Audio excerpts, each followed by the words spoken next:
Assalamu alaikum. Just a video might help somebody.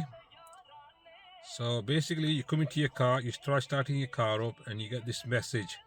You've pressed your brake, and the car does not start up. So it says, not ready to drive. Press the pedal, basically. You are pressing the pedal, and the car still does not start up. So basically, all it is, it's just a switch on top of the pedal. It's a brake switch. Mounted on the top of the brake pedal at the bottom. Easy replacement, not a big job. You just got to adjust it to the right length and it'll work. So all it is like you are pressing the brake and you are trying to start the car, but because of that switch not communicating with the ECU, it's not telling the ECU that you've pressed your pedal. So that can make the car not start. Also, if it's a 4-wire switch, when you press your brake, if you get somebody outside to check the rear lights, they won't come up either. You won't have any brake lights because you are pressing the brake but there's no brake lights. That can happen as well. So that's another way of checking it.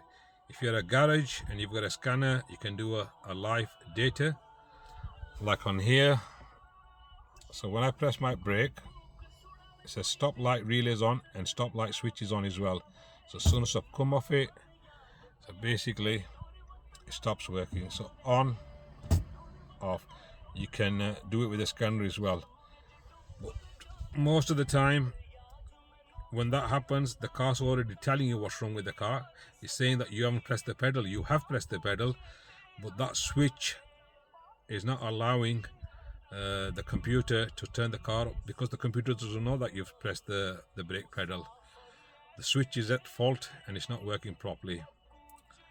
So I hope that helps. And also it is quite dangerous as well if that's not happening. If you've got no brake lights at the back and when you're pressing your brake and you've got new bulbs in, but there's no brake lights at the back, that's also the switch as well.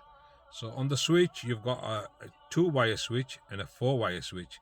A 2-wire switch is only for the brake lights, and if you've got a 4-wire switch, 2 wires are for the brake and 2 wires are for to start the car up. So you've pressed your brake to start your car up. So on hybrids, most of them, they've got 4 wires, 2 for brake lights and 2 to start the car. So it is pretty dangerous. So I won't advise anybody to drive it. Replace the switch before you go on the road, because if there's no brake lights and somebody runs into you, it can be an insurance problem.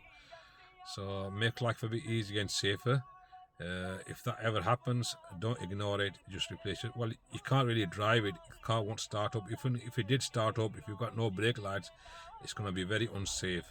So if that ever happens and you get this sign saying that press the pedal, but you are pressing the pedal, it's the brake switch which is on the top of the pedal. I hope that helps. Thank you very much.